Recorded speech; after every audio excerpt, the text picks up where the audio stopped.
민수 씨는 30년을 한 회사에서 근무했다. 그 회사는 중소기업이었지만 민수 씨에게는 집처럼 느껴지는 곳이었다. 민수 씨가 다닌 회사는 작은 공장에서 시작해 지역 내에서 조금씩 입지를 다져나간 기업이었다. 초기에 민수 씨는 생산 라인에서 일했다. 고된 일이었지만 그때부터 그는 성실하게 일하는 법을 배웠다. 시간이 지나면서 그는 기계 부서의 책임자가 되었고 이제는 회사의 중견 간부로 자리 잡았다. 물론 큰 회사는 아니었지만 민수 씨는 그곳에서 많은 것을 배우고 동료들과 함께 일하며 자부심을 느꼈다. 매일 아침 6시에 일어나 7시까지 출근해 밤늦게까지 일을 마친 후 퇴근하던 일상이 끝나고 민수 씨는 은퇴를 맞이했다. 은퇴 후의 삶을 준비할 때 그는 사실 좀 막연했다. 회사에서 일하는 동안 자주 고민하던 것이 있었다. 매일 반복되는 일상 속에서 자신을 위한 시간을 갖지 못했던 것 같았다. 그러나 이제 그는 그 모든 일에서 벗어나 아내와 함께 여유롭고 행복한 노후를 보내기로 결심했다. 민수 씨가 꿈꾼 은퇴 후의 생활은 단순했다. 가장 먼저 그가 꿈꾼 것은 아내와 함께 떠나는 여행이었다. 젊었을 때, 아이들이 어릴 때는 항상 경제적 이유로 여행을 떠날 여유가 없었고 직장 생활이 바쁘다 보니 둘만의 시간을 갖는 것도 어려웠다. 그래서 그는 퇴직금을 손에 쥐고 몇 년 동안 아내와 함께 가고 싶었던 여행지를 정리했다. 제주도, 서울의 박물관, 그리고 일본의 작은 마을을 여행하며 평생 가고 싶었던 곳들을 차례대로 방문하는 것이 그의 꿈이었다. 또한 그동안 하지 못했던 취미 활동에 몰두하는 것도 계획했다. 민수 씨는 어렸을 때부터 그림을 좋아했지만 직장 생활이 바쁘고 경제적 여유가 없어서 취미에 시간을 투자하지 못했다. 이제는 그림을 그리며 주말에는 동네 산책로를 걷는 여유로운 일상이 기다리고 있었다. 이제는 내 시간이다. 민수 씨는 은퇴 후 그동안 바빴던 시간을 되돌리겠다는 다짐을 하며 작은 텃밭을 가꾸기로 했다. 농사와 나무 심기를 통해 자신만의 작은 낙원을 만들고 아내와 함께 정성스럽게 가꿔가는 삶을 상상했다. 마당에 작은 벤치를 놓고 햇볕을 받으며 차 한 잔을 마시는 모습도 그려보았다. 은퇴 후엔 아내와 함께 손자들과 놀기도 하고 오래된 친구들과 가벼운 술 한 잔을 나누며 그동안 하지 못했던 대화들을 나누는 소소한 일상이 그가 꿈꾸던 행복이었다. 또한 민수 씨는 매일 아침 신문을 읽으며 세상에 일어나는 일들을 천천히 살펴보고 자신만의 생각을 정리하는 시간을 가질 계획이었다. 하루가 다르게 변해가는 세상 속에서 그가 느끼는 감정들을 글로 남기고 작은 일기장도 쓰며 삶을 되돌아보려 했다. 그동안의 일상을 회상하며 아내와 함께 오래된 사진들을 꺼내서 옛 추억을 되새기는 것도 민수 씨가 꿈꾸는 여유로운 시간이었다. 그의 은퇴 후 삶은 매일 반복되던 일상에서 벗어나 나를 찾는 시간이 될 것 같았다. 가벼운 나들이, 소소한 일상의 대화, 그리고 가족과 함께 보내는 소중한 시간. 민수 씨는 더 이상 직장에서의 책임감에 짓눌리지 않고 자신과 아내의 행복을 중심에 두고 살아갈 날들을 꿈꾸었다. 민수 씨는 어느 날 아침 평소처럼 일찍 일어나 아내와 간단히 아침을 먹었다. 창문 너머로 햇살이 따뜻하게 비쳤고 그 순간만큼은 평온했다. 퇴직 후 한결 가벼워진 마음으로 아내와 시간을 보내는 날들이었다. 민수 씨는 가끔씩 가벼운 기침을 했다. 처음에는 별것 아니라고 여겼다. 나이가 들면 기침쯤은 할 수도 있지. 공기가 나빠서 그런가? 하지만 기침이 점점 길어졌고 가끔 가래에 피가 섞여 나왔다. 그러다 가슴이 답답하고 숨이 차는 증상이 나타나기 시작했다. 계단을 오를 때면 숨이 턱턱 막혔고 쉽게 피로해졌다. 그래도 그는 스스로에게 운동 부족 때문이겠지 라며 애써 무시했다. 그러던 어느 날 단순히 걸어가는 것조차 힘겨운 순간이 찾아왔다. 집에서 가까운 시장을 다녀오는 길에 가슴을 쥐어뜯는 듯한 통증이 느껴지더니 숨이 막혀와 길 한가운데서 주저앉고 말았다. 놀란 아내가 급히 병원으로 데려갔고 정밀 검사를 받게 되었다. CT 촬영과 기관지 내시경 검사를 마친 뒤 며칠 후 결과를 들으러 간 진료실에서 의사의 표정은 무거웠다. 폐암이에요. 이미 상당히 진행된 상태입니다. 순간 민수 씨의 머릿속이 하얘졌다. 암이라고요? 내가? 믿을 수 없었다. 평생 담배를 피우지도 않았고 술도 많이 마시지 않았다. 그런데 폐암이라니? 의사는 조용히 설명을 이어갔다. 폐암은 초기 증상이 거의 없습니다.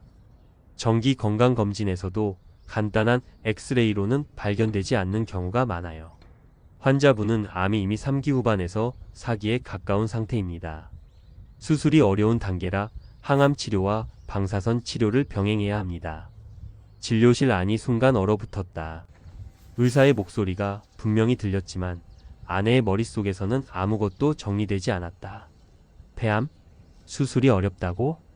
순간적으로 심장이 쿵 내려앉았다. 눈앞이 어지러지랬다. 아내의 목소리와 손은 떨고 있었다. 선생님, 잘못 보신 거 아닐까요? 아내가 본능적으로 되물었다. 하지만 의사는 조용히 고개를 저었다. CT와 조직 검사 결과를 다시 한번 차근차근 설명해 주었지만 아내의 머릿속에는 오직 하나의 단어만이 반복해서 울려 퍼졌다. 폐암 말기. 민수 씨는 멍한 얼굴로 의사의 말을 듣고 있었지만 아내는 민수 씨보다 더 심장이 덜컥 내려앉는 기분이었다. 이제 어떻게 해야 하지? 우리 앞으로 어떻게 되는 거지? 아내는 민수 씨를 바라봤다. 민수 씨의 얼굴이 창백하게 질려 있었다. 그 순간 아내는 그의 손을 꽉 잡았다. 무너지는 남편을 자신이라도 붙잡고 있어야 했다. 아니면 자신이 먼저 무너질 것 같았다. 아니야, 아직 포기할 수 없어. 뭐든 해봐야 해. 아내는 간절한 마음으로 물었다. 그러면 치료를 받으면 좋아질 수 있는 건가요? 희망은 있는 거죠? 하지만 의사의 대답은 잔인할 만큼 차가웠다. 현재 상태에서는 완치를 목표로 하기보다는 병의 진행을 늦추는 것이 중요합니다. 항암 치료와 방사선 치료로 최대한 암세포의 성장을 억제하는 방법을 고려해야 합니다. 다만 치료 과정이 쉽지 않고 환자분의 몸 상태에 따라 부작용도 있을 수 있습니다. 그 말을 듣는 순간 가슴이 철렁 내려앉았다. 눈앞이 흐려졌다. 완치가 아니라 병의 진행을 늦추는 거라고? 그러면 결국 온몸이 무거워졌다. 이게 꿈이라면 당장이라도 깨어나고 싶었다. 민수 씨는 여전히 멍한 얼굴로 앉아 있었다. 아내는 그 모습이 더 가슴 아팠다. 강했던 사람이었다. 한평생 가족을 위해 살아온 사람이었다. 그런데 지금은 아이처럼 어쩔 줄 모르는 표정을 짓고 있었다. 손끝이 서늘했다. 심장이 두근거려 숨이 가빠졌다. 하지만 울면 안 됐다. 눈물을 보이면 안 됐다. 아내는 애써 미소를 지으며 남편의 손을 감쌌다. 괜찮아, 우리 함께 이겨낼 거야. 포기하지 말자. 하지만 그 말이 끝나기도 전에 눈물이 볼을 타고 흘러내렸다. 병원에서 돌아온 날 민수 씨는 거실에 앉아 깊은 한숨을 내쉬었다. 이제 자녀들에게도 이 사실을 알려야 했다. 늦은 저녁, 큰아들과 작은아들이 집으로 왔다. 평소와 다름없이 가족들이 모였지만 민수 씨의 표정이 무거운 것을 눈치챈 큰아들이 먼저 입을 열었다. 아버지, 무슨 일이세요? 어머니도 얼굴이 안 좋아 보이시고. 그 순간 작은 아들도 불안한 눈빛으로 부모님을 번갈아 쳐다봤다. 민수 씨는 목이 메어 쉽게 말이 나오지 않았다. 하지만 더 이상 숨길 수도 없었다. 깊은 숨을 들이마신 뒤 담담한 척하며 말했다. 나 폐암이래. 그 한마디가 떨어지자마자 거실이 얼어붙었다. 큰아들은 말문이 막힌 듯 아무 말도 하지 못했다. 그저 멍하니 아버지를 바라보았다. 믿을 수 없다는 듯한 표정이었다. 작은 아들은 손에 쥐고 있던 컵을 식탁 위에 내려놓았다. 그의 손이 미세하게 떨렸다. 아빠, 농담이죠. 병원에서 잘못 진단한 거 아니에요. 큰아들도 겨우 입을 떼며 말했다. 아버지, 요즘 병원 오진 많다면서요. 다시 검사 받아봐야 하는 거 아니에요? 하지만 민수 씨는 고개를 저었다. 정밀 검사까지 다 했어. 의사가 직접 얘기했어. 3기 후반에서 4기라고 하더라. 그 순간 작은 아들의 얼굴이 무너져 내렸다. 그럼 수술은요? 수술하면 나을 수 있는 거죠? 큰아들도 다급하게 물었다. 요즘 의술 좋아졌잖아요. 치료 잘하면 괜찮아질 수도 있는 거죠. 민수 씨는 아들들의 간절한 눈빛을 보며 차마 입이 떨어지지 않았다. 아버지로서 끝까지 희망을 주고 싶었지만 현실은 너무나 가혹했다. 잠시 침묵이 흐른 뒤 작은 아들은 눈가를 훔쳤다. 아빠, 괜찮아질 거예요. 꼭 괜찮아질 거예요. 그 말은 마치 자기 자신을 위한 주문처럼 들렸다. 큰아들은 여전히 아무 말도 하지 않았다. 다만 두 손을 꽉 쥔 채 고개를 숙이고 있었다. 그러다 이내 자리에서 일어나더니 베란다로 나갔다. 그가 등을 돌린 채 어깨를 들썩이는 모습이 유리문 너머로 보였다. 작은 아들은 애써 밝게 웃어 보이려 했지만 눈물이 눈가에 차올랐다. 아빠, 치료 잘 받으면 우리 같이 여행도 가고 하고 싶었던 거 다 할 수 있을 거예요. 민수 씨는 힘겹게 웃으며 고개를 끄덕였다. 하지만 마음속에서는 같은 생각이 계속 맴돌았다.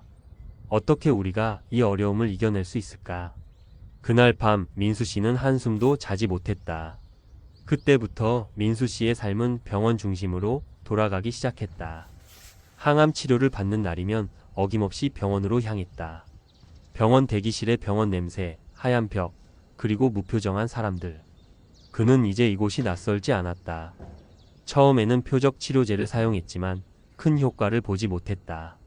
결국 항암 치료와 학요법과 방사선 치료를 병행하게 되었다. 항암제를 맞은 날이면 몸이 천근만근 무거웠다. 구역질이 올라왔고 아무것도 먹을 수 없었다. 가뜩이나 숨쉬기도 힘든데 치료 부작용으로 온몸이 쑤시고 피로감이 몰려왔다. 방사선 치료를 받을 때는 가슴이 타들어가는 듯한 통증을 느꼈다. 숨을 들이쉬는 것조차 힘들었다. 탈모가 시작되면서 거울을 보는 것이 두려워졌고 기력이 쇠해지는 것을 뼈저리게 느꼈다. 시간이 지날수록 살이 급격히 빠졌다. 처음 병원에 왔을 때보다 10kg 가까이 줄어 있었다. 피로와 무기력감이 계속되면서 가끔씩 이러다가 그냥 사라지는 건 아닐까 하는 불안한 생각이 들었다. 하지만 몸보다 더 힘든 건 병원비였다. 치료가 시작된 지 몇 개월이 지나자 퇴직금이 급격히 줄어들었다. 항암제 한 번 투여하는데 수백만 원이 들었고 방사선 치료도 만만치 않은 금액이었다. 검사비, 입원비, 약값까지 합치면 한 달에 수천만 원이 들어갔다. 처음에는 그래도 버틸 수 있을 거라 생각했지만 현실은 예상보다 훨씬 가혹했다. 보험이 있었지만 노후를 대비해 든 보험은 대부분 사망보험금 중심이었고 실비보험도 제한적이어서 항암 치료에 대한 보장은 일부만 가능했고 면역항암제 같은 최신 치료법은 보험 적용이 되지 않는 경우가 많았다. 결국 그는 병원비를 감당하기 위해 대출을 받았다. 그러나 그것도 오래가지 못했다. 한때 노후의 여유를 꿈꾸던 퇴직금은 순식간에 사라졌다. 여행 계획도 아내와 함께하고 싶던 소박한 행복도 모두 물거품이 되었다. 아내는 민수 씨를 돌보느라 하루하루 지쳐갔다. 병원에 동행하고 식사를 챙기고 민수 씨가 힘들어할 때마다 옆에서 다독였다. 처음에는 힘내자고 했지만 시간이 갈수록 그녀의 얼굴은 점점 수척해졌다. 아내는 낮에는 마트에서 시간제 아르바이트 일을 하고 저녁에는 집으로 돌아와 간병을 했다. 밤이 되면 녹초가 된 얼굴로 침대에 쓰러졌다. 피곤에 지쳐 잠든 아내를 볼 때마다 민수 씨는 죄책감이 밀려왔다. 어느 날 밤 아내가 주방에서 설거지를 하고 있을 때 민수 씨는 어렵게 입을 뗐다. 나 때문에 이렇게까지 힘들어하는 거 미안해. 아내는 손을 멈추고 돌아보았다. 그리고 조용히 말했다. 미안하긴요. 당신 그동안 고생 많이 했잖아요. 이제 내가 더 힘내면 돼요. 민수 씨는 그 말을 듣는 순간 가슴이 저려왔다. 아내의 눈 밑에는 깊은 다크서클이 자리 잡고 있었고 머리카락에는 희끗희끗한 새치가 부쩍 늘어 있었다. 그는 아내가 자신 때문에 얼마나 고생하고 있는지 말하지 않아도 알 수 있었다. 어느 날 민수 씨는 새벽에 잠에서 깼다. 부스럭거리는 소리에 고개를 돌리니 부엌에서 흐느끼는 소리가 들렸다. 조용히 다가가 보니 아내가 병원비 청구서를 손에 들고 조용히 울고 있었다. 민수 씨는 자신이 아내에게 얼마나 큰 짐이 되었는지 깨달았다. 몸이 아픈 것도 힘들었지만 가족을 힘들게 한다는 죄책감이 더욱 고통스러웠다. 내가 없었으면 아내도 좀 더 편하지 않았을까? 하는 생각마저 들었다. 하지만 그런 생각을 할 때마다 아내는 말했다. 우리 같이 이겨내야지. 당신 없으면 나도 못 살아. 그 말이 가슴 깊이 박혔다. 그는 아내를 위해서라도 끝까지 버텨야겠다고 다짐했다. 하지만 그들을 기다리고 있는 것은 점점 바닥을 드러내는 통장 잔고, 한계에 다다른 대출, 그리고 더욱 강해지는 병의 고통이었다. 민수 씨는 문득 퇴직을 앞두고 가졌던 꿈을 떠올렸다. 작은 텃밭을 가꾸고 아내와 손잡고 여행을 다니며 손주들이 태어나면 함께 시간을 보내고, 그 모든 것이 이제는 너무 먼 이야기처럼 느껴졌다. 그날 밤 민수 씨는 침대에 누워 천장을 바라보았다. 눈을 감아도 잠이 오지 않았다. 나는 이제 끝인가? 이제는 치료보다 버티는 것이 더 힘들었다. 시간이 지날수록 삶이 점점 더 무너지고 있다는 느낌이 들었다. 돈이 없어 치료를 포기해야 하는 순간이 올까봐 두려웠다. 다음날 아침 아내가 부엌에서 밥을 짓고 있었다. 허리까지 숙이며 힘겹게 쌀을 씻는 모습을 보며 민수 씨는 입술을 깨물었다. 이렇게까지 살아야 하나? 차라리 그냥. 하지만 민수 씨는 끝내 그 생각을 입 밖으로 내지 못했다. 그렇게 또 하루가 지나가고 있었다. 처음에는 자신에게 주어진 치료를 받으며 나아질 것이라는 희망을 가졌지만 시간이 지나면서 그 희망은 점점 흐려졌다. 몸은 점점 더 약해지고 치료를 받아도 뚜렷한 차이를 느끼지 못했다. 병원에서 받은 약물과 주사, 그의 몸은 그것들을 받아들이지 않으려 했다. 매일매일이 고통의 연속이었다. 아내는 하루도 빠짐없이 그를 간호했다. 약을 챙겨주고 반찬을 만들어 놓고 병원에 함께 가주었다. 아내는 피곤해 지쳐 보였지만 그 피로를 얼굴에 드러내지 않고 그가 무언가 필요한 것 같으면 항상 곁에서 챙겨주려 했었다. 그러나 그 모든 것이 결국 민수 씨에게는 큰 짐이 되었다. 미안해. 이렇게까지 당신을 힘들게 할 줄 몰랐어. 민수 씨는 자주 아내에게 이렇게 말했다. 아내는 그저 고개를 숙이며 괜찮아요? 라고 대답했지만 그 말 속에 담긴 숨겨진 피로는 민수 씨가 감히 알 수 없었다.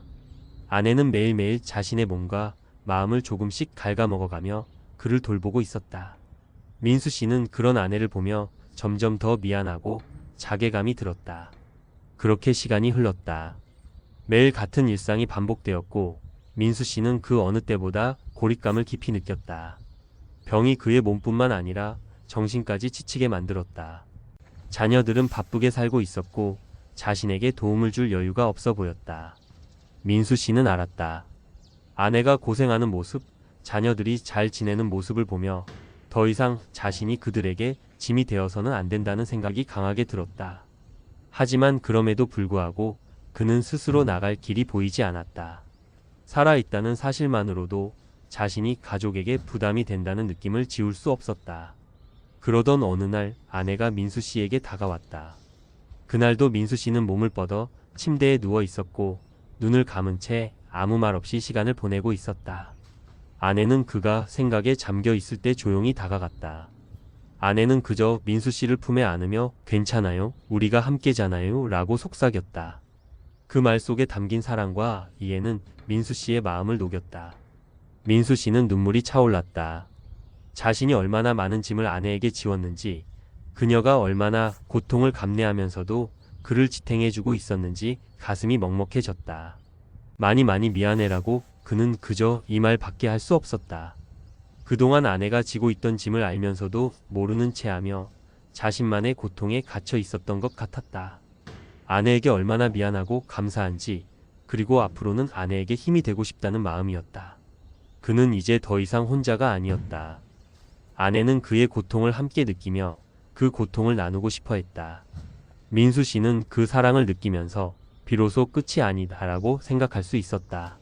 그가 살고 있는 이유는 단지 자신만의 것이 아니라 사랑하는 이들과 함께하는 삶이라는 사실을 그제야 깨닫게 되었다. 민수 씨는 하루하루 평안을 찾았다. 이제 그는 호스피스 병동에 갈 수 있는 절차를 준비하고 있다.